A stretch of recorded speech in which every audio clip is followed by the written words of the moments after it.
Well, I kind of look at a lot of this as a gift at the end. Once you're on the on the other side of it, it is a gift because it's an opportunity for you to really learn about yourself, about who you are, how you react to stress. It's almost like learning a new language of talking to your own nervous system. The things that you truly desire, your purpose, your way to work, that works for you, and how you can really put up boundaries to maintain that and to hold up to that.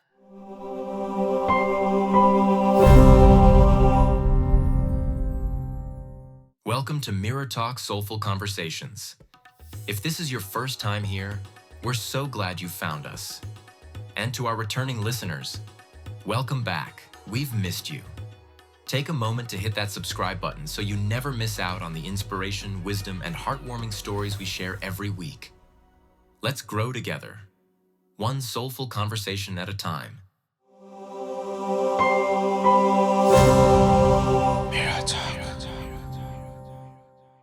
Welcome to Mirror Talk Soulful Conversations. Today, we are thrilled to be joined by the incredible Victoria Mensch.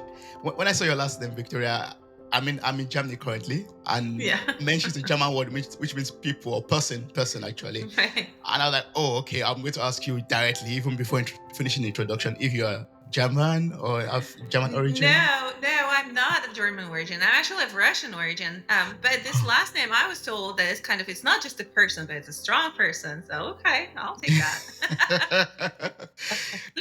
Well, Victoria, you're CEO and founder of Silicon Valley Executive Academy, and with over 25 years of leadership experiences in high-tech industries. You have a PhD, you have MBA, you are a true expert in mastering sustainable success. So I'm looking forward to learning so much from you. But before that, I would like to just welcome you to the show. Welcome. How are you doing? Thank you very much, Tobi. I'm doing very well, and I'm very happy to be here today with you. I'm so happy to be hosting this podcast episode at the moment and having you as a guest, because I so much respect everything that you've achieved and what you are doing out there, helping leaders, to become better, to balance everything up, to attain. This is the word I've gotten to learn over the past years. And I love to use it so much in a lot of things. Sustainable. Like I use it sustainable in a lot of things. Like it has to be sustainable. It's success.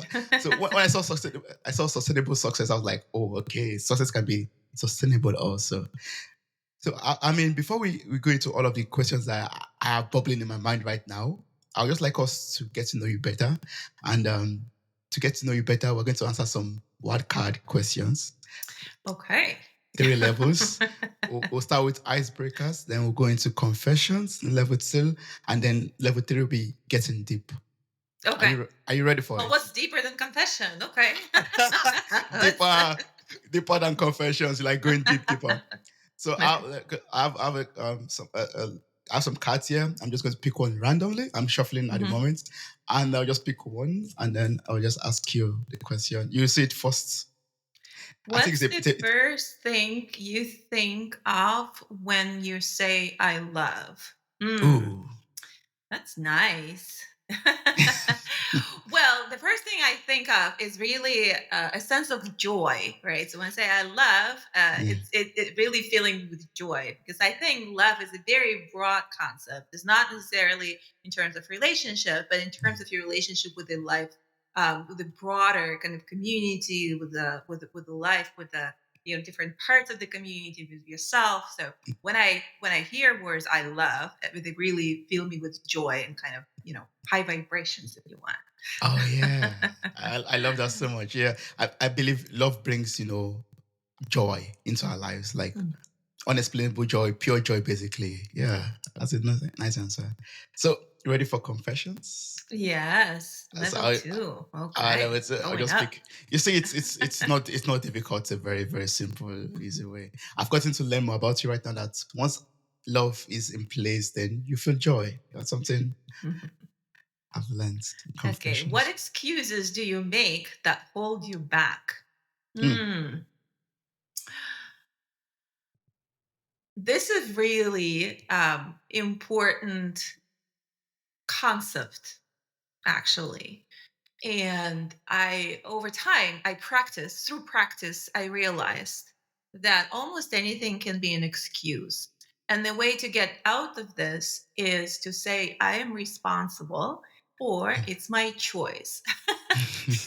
So almost anything can be turned into an excuse. So I continuously question myself, is this is this an excuse or is this my choice? So it's actually a lot of it really in terms of what words you choose. So one of the words is like I have to do something, so that would be an excuse, right? So Mm. or I get to do something, or even better, I Yeah. choose to do To do something. something. So Yeah. anything, whether you do it or you don't do it, it's a choice. Everything else is an excuse. Mm. Yeah.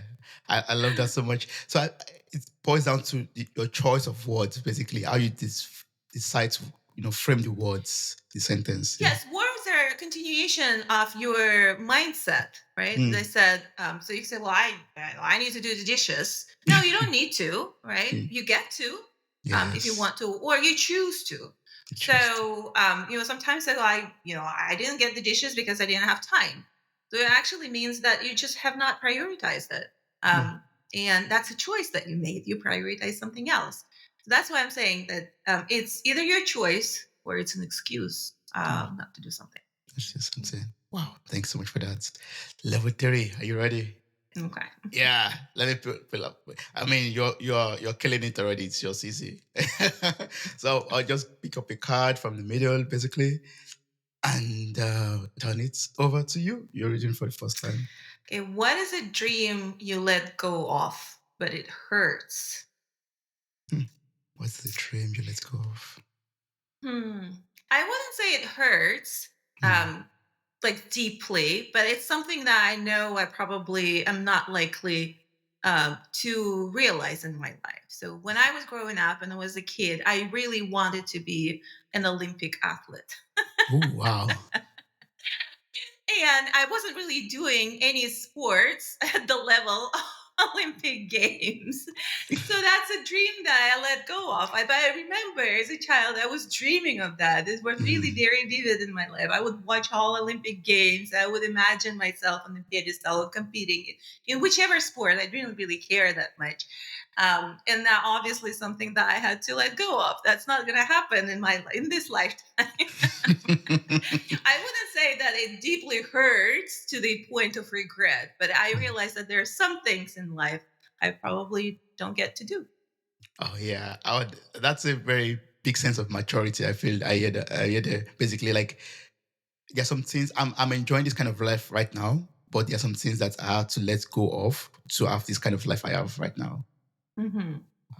Wow, that's deep for me. I mean, that's very deep for me. Thank you so much. Yeah, I mean, we can't do all things. We can't do everything. We're not God. Basically, we can't do everything. We can only choose to do the things that we are doing right now, and be the best in it. And that is going to be a very good segue to my next question, basically, which is from myself, not from any card. Hmm. Um, so you decided not to. I mean, you did not become an athlete on Olympia, or you didn't go to. You didn't compete in the Olympic Games, for example. But you chose a different path for your life. Hmm. So I'd like to learn from your personal journey and what inspired your passion for burnt out proof leadership. Hmm. Hmm.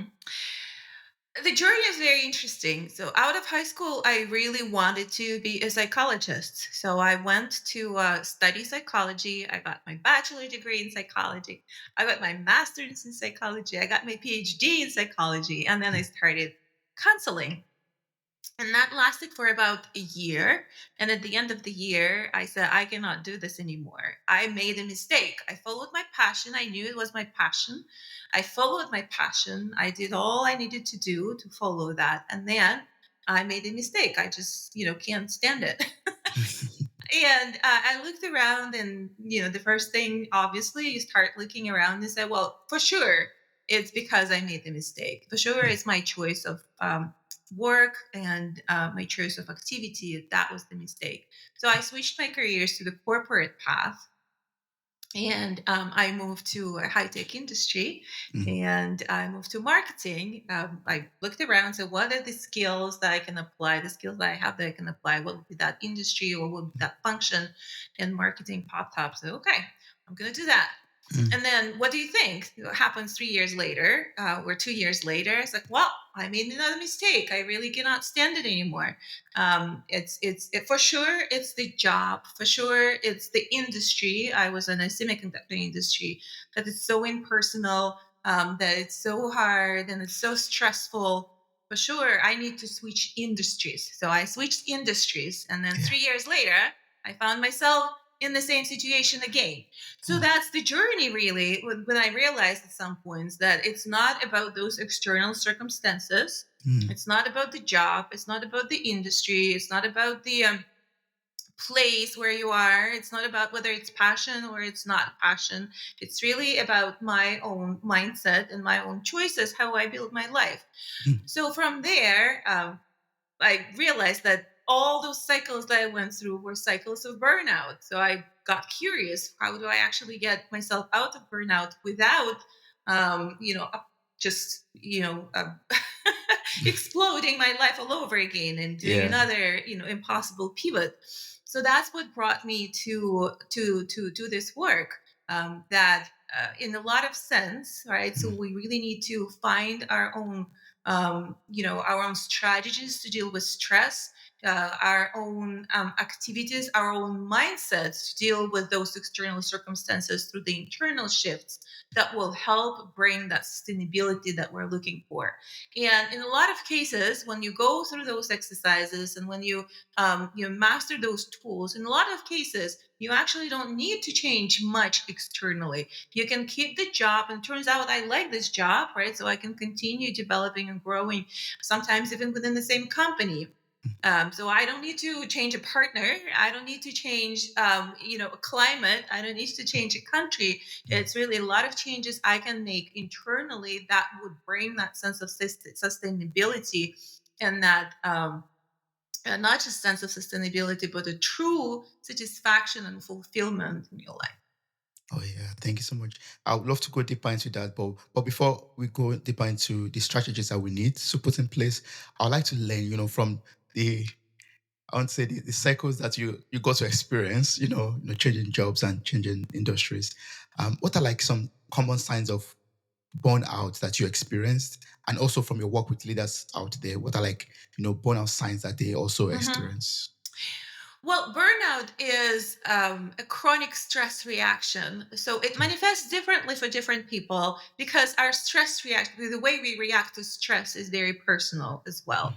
So if you think about how maybe sometimes you lose sleep when you're stressed, or sometimes you sleep too much. Some people lose appetite. Some people start craving things that are not healthy for them. So this is your personal stress reaction. So watch out for signs like this, even on the behavioral and physiological level. Um, uh, what the red thread usually is the sense of exhaustion. Like, I'm exhausted, I'm tired, I don't have energy. And a lot of things that are coming out of that, the lack of motivation and skepticism and negativism. So, but from the physiological point of view, it is a chronic stress reaction. So the way you react to stress, when you see a lot of that, that you can't just um, you know sweep under the rug. Yeah. You experience this week in and week out. That would be signs of burnout for you. Mm. And so it boils down again to you knowing who you are, understanding how you react or respond to different situations. Like, how do I react to stress?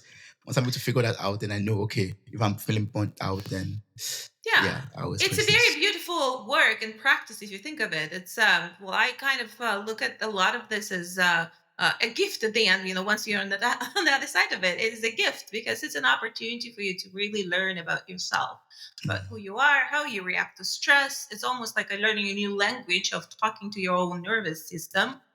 The things that you truly desire, your purpose, your way to work, that works for you, and how you can really put up boundaries to maintain that and to hold up to that.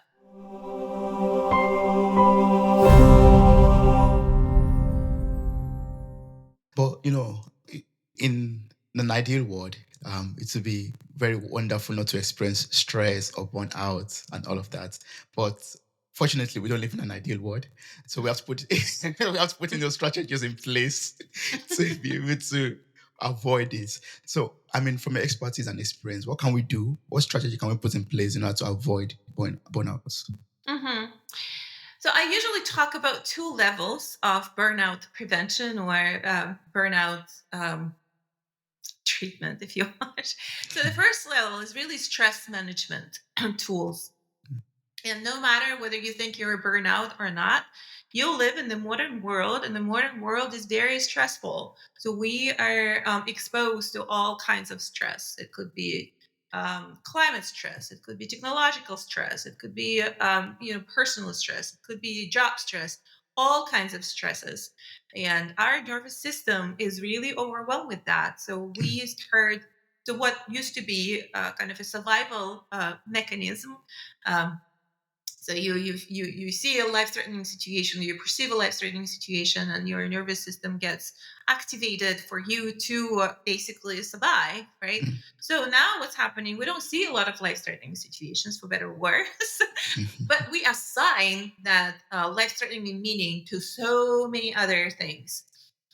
Your boss is angry at you and you think you're going to lose your job. Oh my god, this is life-threatening, right? So your nervous system gets into the overreaction, and the survival mechanism really kicks in. And what it does, it mobilizes your system, but that reaction is meant for a short period of time. It's meant for this fight or flight response. So you see the situation and you react immediately to that. This is it. That's like you decide whether you're going to attack or you're going to flee the scene. This is it. And then your rest and digest system comes in and makes you happy and satisfied and relaxed. But that's not how we live our lives in the modern world. To better or worse, that's what it is. So we're in this constant stressful situations. Our survival system is constantly overreacting. It's constantly super active. So we are on overcharge. And stress management is really about that. How do you learn to talk to your survival mechanism? And that mechanism is pre-verbal. You cannot just tell yourself, well, let's just calm down, right? That doesn't work this way. So why are Yeah. you in this, why are you nervous? Why are you worried? Why are you anxious? Just calm down. So that doesn't work. But there is a language that system understands. That's a pre-verbal language. What is that language? The language of breath. We make that connection between the mind and our body through breath. So once you learn a few breathwork techniques, it really helps you to switch from that fight or flight mode to rest and digest mode. And rest and digest is much more sustainable state of mind. Your other system comes online, right? So like your hormones are in balance, your appetite is in balance, your muscular response. So you're not in overdrive on adrenaline and cortisol all the time. So breath work is one of those mechanisms, stress management mechanism. Again, regardless of whether you think you're in burnout or not, I think the modern person in the modern society has to master those tools. How do I actually talk to myself, right? Yeah. Without words. So another one of those is visualization, and that's for you to, because that's the system that understands the language of images. So our reptilian brain doesn't really distinguish that much between the real threat and imaginary threat. So I often talk to my client and I say, people who are anxious a lot and they imagine all those disastrous scenarios, and they come to me and they say that they can't visualize. Like, no, you can't. You just visualize disasters, right? So we need to train our system and practice visualizing positive scenarios. So maybe you sit down, you put your feet on the ground, you close your eyes, and you think about the happy place, maybe a meadow by the stream, right? So maybe somewhere on top of the mountains with the fresh air that's surrounding you, and the bright sun that hits your skin. So things like that. Like, these are practice. This is a tool, and this image really communicates to that survival system that you can come down, you can switch. There is no threat. So that's a really retraining mechanism for ourselves. And another one of those languages is the language of action, because in the stress, as we mentioned, you see the life-threatening situation, and you act on that, and that's how you complete the stressful reaction. When you don't complete the stressful reaction, that's when it starts accumulating, becoming chronic. So any muscular response, you go outside and you walk for a minute, a brisk walk, or you clench and relax your muscles, that will actually send the system to send the signal to your reptilian brain to calm down. It's like, this is it, we're safe. Let's move from there. So this is stress management tools. I call them first aid. And when you feel overwhelmed, when you feel anxious, when you feel angry, when you feel emotional, use one of those techniques, and you see how easily you get out of that subconscious state of survival into a much more calm state, a much more sustainable state as well. But these are only first aid tools. So it's kind of like a band-aid, right? So right now I cut my arm and I put a band-aid on it. For sustainable techniques, there are sustainable practices that we can talk about as well. Yeah, I mean, I would love to talk about the sustainable practices also, but just to recap what you said right now, I mean, I was just reflecting on it myself. Like, those are like the things I have to have in my toolkit all the time, my first aid box all the time. Like, once I'm feeling stressed, I should know, okay, it's time to breathe. Like, pay attention to your breathing, Mm-hmm. or yeah, and also visualizing. I love that so much. I'm going to start practicing that. So, like, see myself in that happy place. I mean, Mm-hmm. the example that was coming to my mind was like seeing myself running in the Olympics, for example, or doing something Exactly, I was interested to exactly. do. Yeah, Yeah, in yeah, that sense, you can imagine the riding in the Olympics, and there's research that supports that. This is really amazing. The power of our brain, the mm, power of imagination, like our preverbal systems truly do not distinguish between imaginary activity and the real activity. So if you can imagine very vividly that you're running the Olympics, mm, your body may feel and train as if you were an Olympian. This is a like amazing ability that we have in our brain that most of us are not really using. using that's true. Yeah, we have so much power that we've not tapped into. Yeah, and also the last one is basically taking the action, like going for that walk. Maybe also working out. I don't know. I'll just ask that in between. Like, it's also doing some exercises, some press ups, some push ups. Would that also add to the action I could do?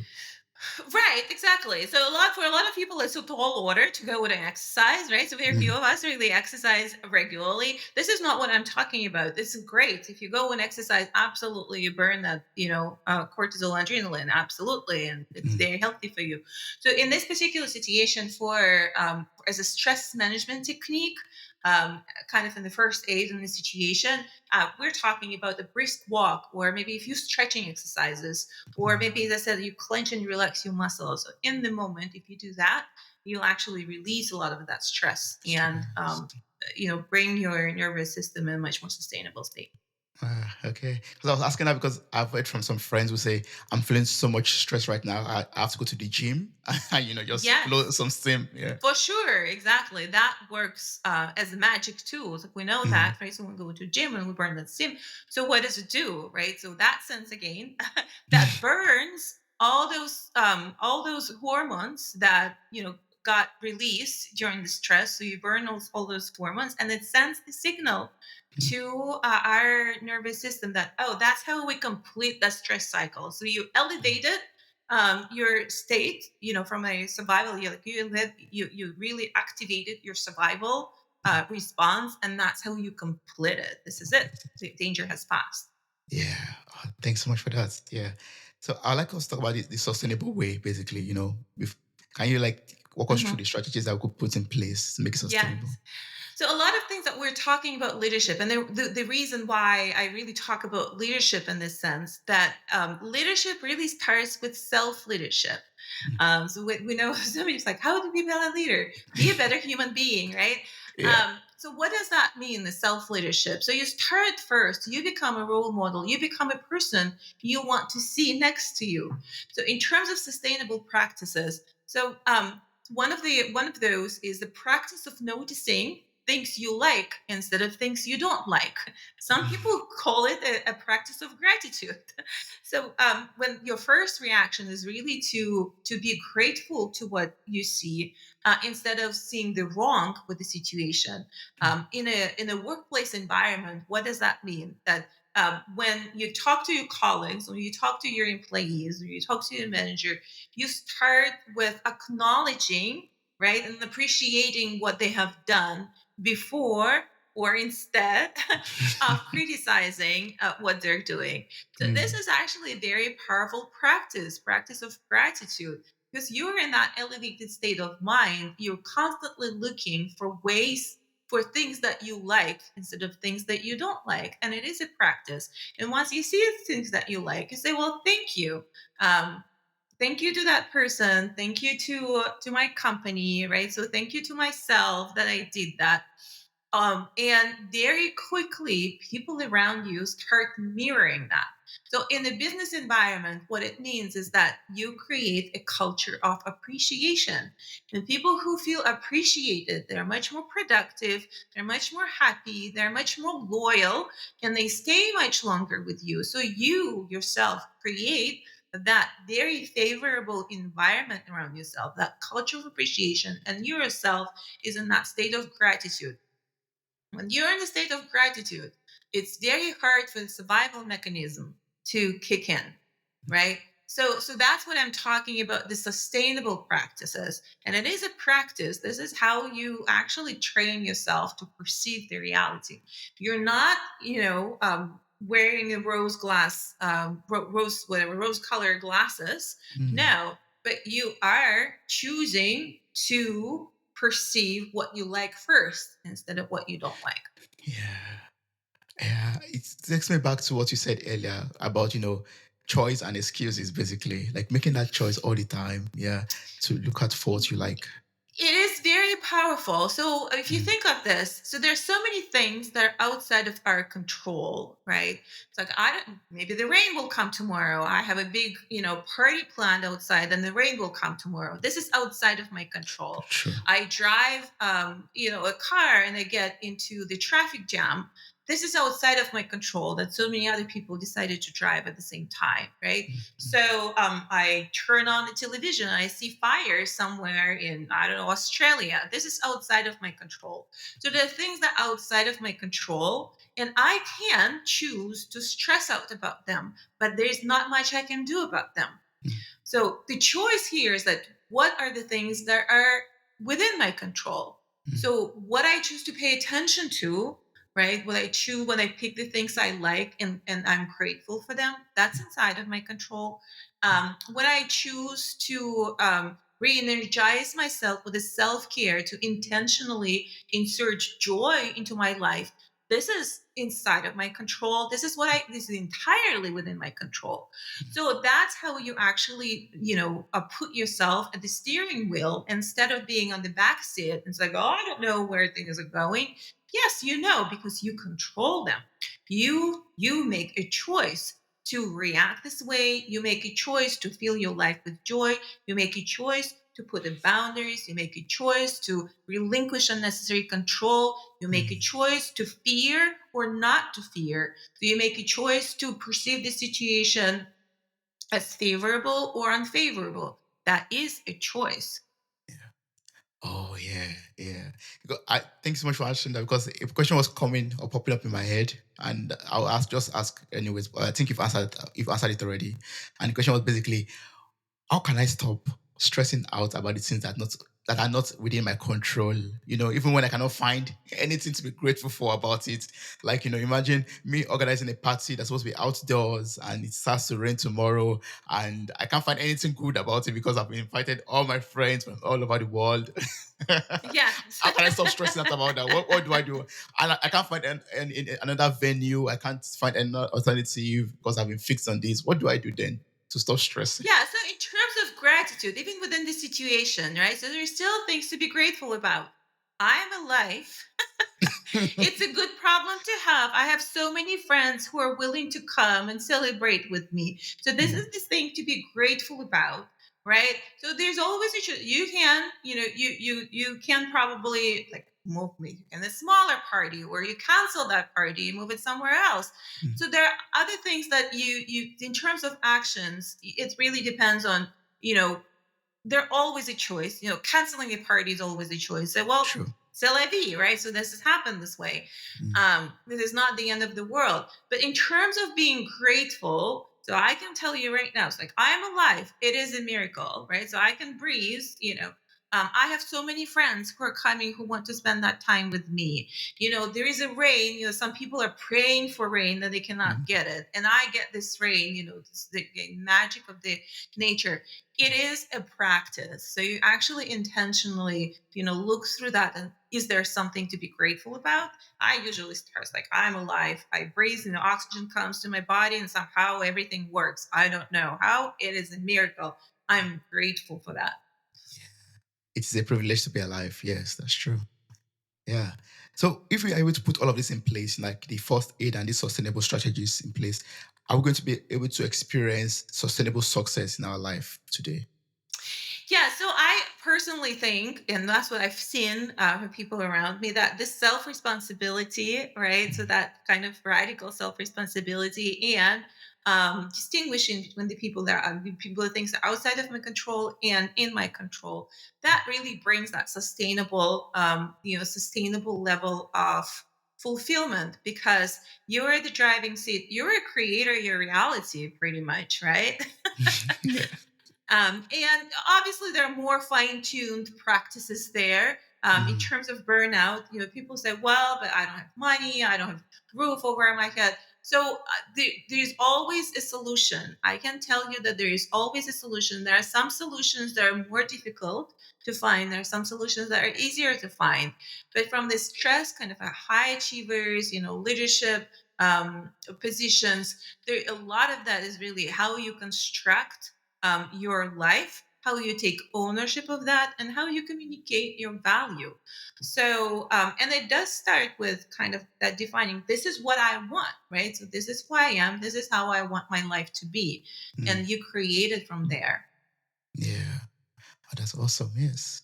So I have a follow-up question, to burnout, and that's about well-being, taking care of our well-being. So how can I as a leader, you told us already, you have to lead ourselves first, like self-leadership. So how can I as a leader of myself or a leader of a team, leader of a company or companies, how can we prioritize our well-being without compromising on professional goals?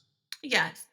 So, from a company perspective, from a corporation perspective, again, there is a research that is very well done that we actually now have numbers how devastating burnout is in your workforce. So, Mm. we actually have the number to assign. So, there's a thousands and millions and billions of dollars that are being wasted due to employees being in burnout, lack of motivation, missed days, the lack of retention, they're always hiring and training new people, and so on and so forth. So Mm. this is actually a very good argument within the company to really evangelize for the well-being programs, for kind of mental health programs, for all those the things that we were talking about, to allow people more flexibility, and to have more appreciation, and so on and so forth, all those Mm. cultural elements that we're talking about. So Yeah. that's a very good chunk of research with the numbers supported, how devastating and how damaging it is on the bottom line. In the financial terms, this is not a woo was like, well, let's have a meditation room and meditate together. No. So this is actually, you know, hard numbers, financial results of the company that suffer Mm. when we don't have this in place, when we don't care of, you know, well-being in place. Yeah. Now, on the individual level, again, this is like, how do I put myself in a driver's seat? So one of the things that we talk about a lot is how you start viewing your contribution at the workplace, and how you start communicating that contribution to the company, not in terms of the time that you spend there and the tasks that you completed, but in terms of the value that you brought to the table. So once you switch that conversation for yourself, and for your company in terms of the value. This is the unique value that I bring. um, then you have much more flexibility to apply those kind of well-being practices, to be more flexible with your, to be more strict with your boundaries, more flexible with your Mm, time and control and autonomy, and so on and so forth. yeah. So I've putting those practices into place. Yeah. And ensure that. Mhm. Yeah. So, I mean, I'd like to go a little bit personal to learn from your experience, as Mhm. the founder and CEO, you have your PhD, you have MBA. How do you balance work responsibilities, your, company responsibilities with your own personal time or with your family time? Yeah. Well, I live what I preach, right? So all the things that we were talking about, Mm, they come from my personal experience. So this is what I had to do for myself. This is like, and I made the choices. We were talking about the choices, what you regret, what you don't regret. It's a yeah. choice, right? So I Yeah. made choices to construct what the vision for me, what the success is, what I Mm, want to do, how I want to work, how many hours I want to work, what's important for me. And it actually varies week to week. There's one week that it's very important for me to be all in for my customers, for my clients, and put all my time and all my work there. And next week it's more important for me to spend time with my family. So but once I start again looking at that in terms of value that I bring and I want to contribute and I can contribute, that actually provides that elasticity mm, to really bring kind of all these pieces harmoniously. So I don't like to talk about work-life balance because it's like a dichotomy. It's like a little bit more of that, less of that. I really like to talk about the harmony, and that harmony is between bigger pieces, just work and life. So that harmony is your vitality, your health. That harmony is your relationship with yourself, with your loved ones, with your community. That harmony is your sense of purpose. That harmony is your financial stability. That harmony is your emotional stability. So all these pieces, right? So they contribute each day into that, sense of vitality, sense of fulfillment, and sense of flourishing. yeah. I love that harmony. I'm going to start making use of that also myself, not just work-life balance, but creating harmony into every component that, within every component that's in my life that makes up myself. Yeah. Wow. Well, I know we've talked a lot. I've learned a lot from you already from this conversation, but there's a question that's on my mind right now, and I'd love to ask you. And that's basically, in this kind of fast age that we live in right now, technology is rapidly changing. We have AI in place and all of that. How do we stay ahead of the game when it comes to even AI and the new technologies that are coming? Yeah, so I'm in the camp of those who are welcoming AI. So again, what you can control, what you cannot control. So Yeah. AI is there. So we have Mm, to acknowledge that. And this is a very powerful tool and it's a very powerful technology. So that technology, we're only touching now the way it is going to change our lives. Fundamentally, the way we work, the way we live, the way we contribute, the way we solve problems, and so on and so forth. It's a fundamental, shift of, a huge magnitude. So now I'm from the camp of people who say, welcome. Welcome, because we'll automate a lot of things that most of us really don't enjoy doing. That we're not very good at this. We're not very good at doing analysis. We're not very good at doing repetitive tasks. We're not very Most of us, there are some people that are exceptional and really, but most of us actually are not that good as humans. These are human limitations. But this is the AI, technology like AI really gives us a unique chance to be more human. So now you start saying, what are my human qualities that really have an opportunity to shine now? And those are qualities of how you're building a collaboration, how you relate to other humans, how you build trust, how you express your creativity, how you generate those big visionary ideas. So one of the things that are happening now, and maybe that will change in the future, but like with the data driven uh, solutions, with data driven decisions, for example, we tend to just do a low risk things. We're not really doing anything new because we're just oriented to the historic data to come up with the new ideas. But this is a totally very human, creative, unique trait to generate those big ideas that are not based on the old data. So those are the things that, if we think creatively, this is what makes us uniquely human, and this is what we now really have an opportunity to express and to build and to grow and to evolve. So a lot of programs, when we're talking about leadership in the age of AI, that's what we're talking about, that there are elements of this that are uniquely human, that have a value that AI will not be able to replicate for some time now, or maybe never, right? And those are, how we relate to people, how do we manage people? So the workforce is becoming different, right? So the workforce is becoming a much more autonomous, much more entrepreneurial. People have choices. So how do you manage people like that? How do you manage people that have choice, right? Um, and that's really through human connection, through emotional intelligence, and through creativity and the challenges in that perspective. Yeah. Wow. Yes. I mean, AI is something that is here to stay, and it's reshaping leadership, like you said already, and we just have to embrace it and make use of it. Yeah. Yeah, so there's a lot of people that are way too optimistic about AI. I've been in technology for a long time, so I Mhm. know that technology is just one piece. At the end of the day, the way we live right now, technology, it needs to be used by people.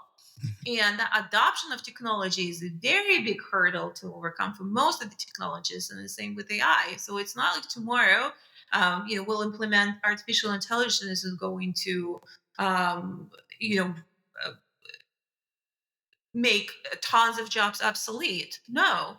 Um, it is about adoption. It is about acceptance of that technology, and it's going to take a long time to do that. And again, there's a uniquely human element of this that, at least by now, a lot of people, there's a consensus that probably won't be able to be replicated by artificial intelligence. Yes. Wow. Victor, I've learned so much from you from this conversation, and I'm so grateful one more time. From one thing I've learned from you is basically that everyone is a leader. I would say everyone is a leader because you're either leading yourself, or you're leading a company, leading a team, leading a group of people, leading your family also. So for listeners out there, what would be like, I've learned a lot from you and a lot of takeaways already, but is there like an actionable takeaway that you want every listener to apply to their lives from today? Well, if anything, right? So let's start small. Start with the choice of words. What we started our conversation with. Instead of saying Yeah. I have to or I get to, say I choose to. So I Mm. choose to not get out of bed today. That it is a choice. I choose to take a nap instead of washing your dishes. I choose to not pursue that opportunity, or I choose to put, to take that risk. So that would actually, if you practice that kind of, just watch the language that you use, you'll see how many choices you do unconsciously, Mm. and they act as excuses, and how many of those you will start actually choosing. Yeah. I choose to do the dishes immediately after this conversation. I'm telling myself that right now. So what's the best way to connect and work with you, Victoria? Mhm. So the best way to find me is on LinkedIn. I post a lot of content there. There's a way to reach out to me directly. I'm happy to continue this conversation. For corporate programs, for business programs and leadership programs, the Silicon Valley Executive Academy, svexecutive.academy, is a website where you can find a lot of good work, corporate work that we do. Awesome. I'm going to place the link to your website in the show notes of this episode, and I encourage everyone out there to reach out to you. And I think I believe when you go to the About Us page, you'll see your profile, your beautiful picture there, and you can, get to read more about you also. Thank you so much, Okay, great. Victoria. That's been so Yeah. wonderful speaking with you. I Thank appreciate you very this. much. It was a fantastic experience. Wow, you made it to the very end of this episode. Thank you so much for listening. I'm grateful for your time, your love, and your contributions. Subscribe, like, review, and share this podcast. God bless you. Bye. Bye.